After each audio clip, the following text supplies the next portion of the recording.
yaşaşı, muhterem milletteşlerimiz bizde kunakta. Dünyada ilk matop dillerinin birisi, Tatar dili, halkımızın gurur adetlerin saklap kalı, üstürü maksadı bilen uyuşturulgan zor konferensiya, Akkalpak uyuşması, kuşma oturuşunun biri de Barda жерinde. Сегодня для всех нас знаменательное, долгожданное событие. Здесь, в Бардымском округе, проходит выездная конференция Всемирной общественной организации женщин Аккалпак, целью которой является сохранение национальной культуры, самобытности, татарского языка, укрепление связей с татарским миром. Perm krayında Tatarlar öz tili, milli medeniyetin, gurur adetlerin saklap hem üstürüp birden yaşaylar.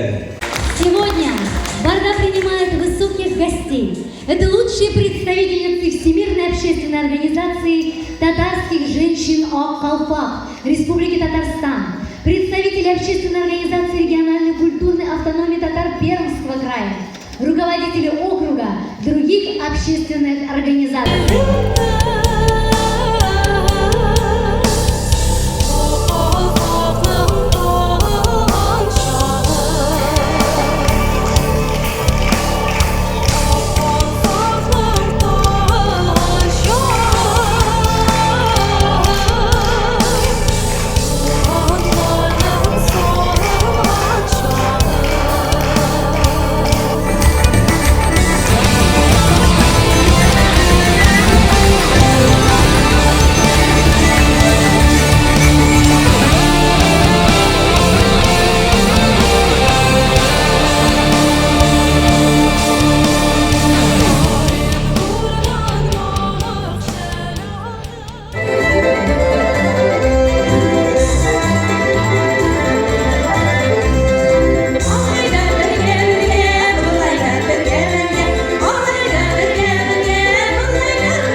Октябрь ayında.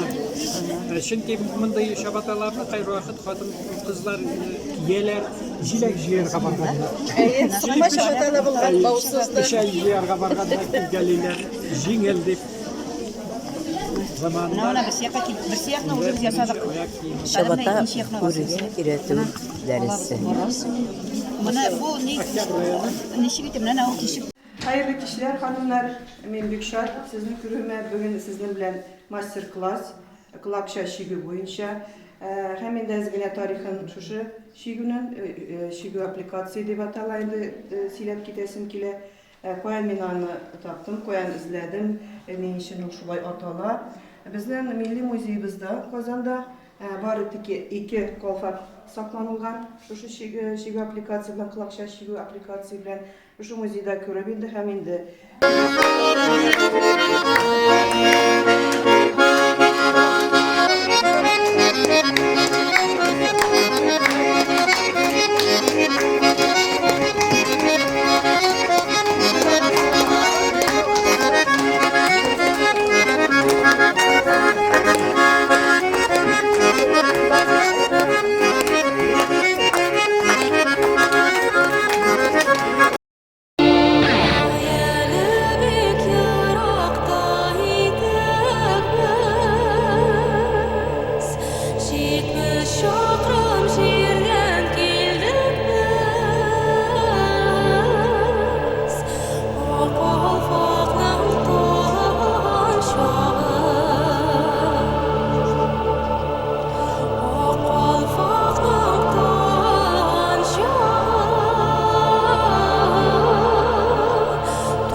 Sağnollarga düzmik, bir kuruşu uze,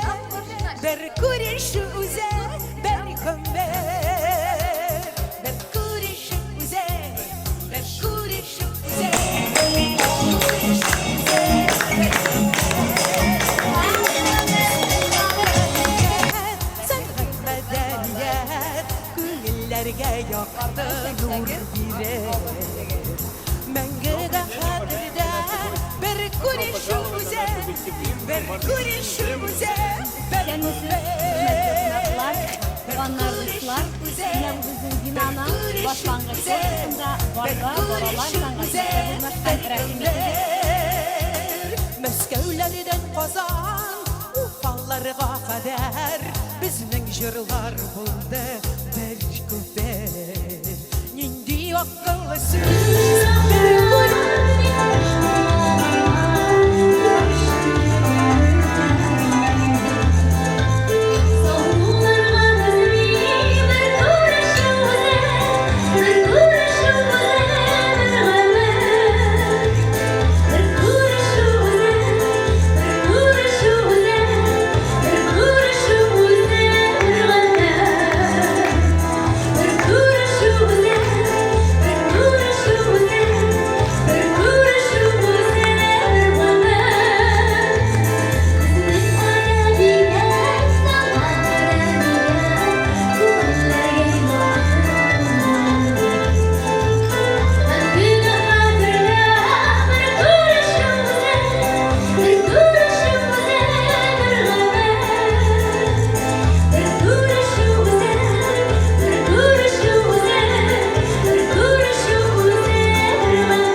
Я думаю, что, кстати, вчера сразу скажу, что кто побывал на театральной постановке, наши местные жители все сказали, что очень красивые женщины приехали к нам на территорию.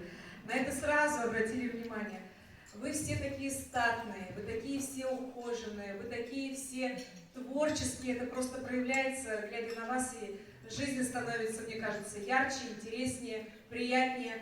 Меня радует, что люди занимаются творчеством во многих территориях нашей страны.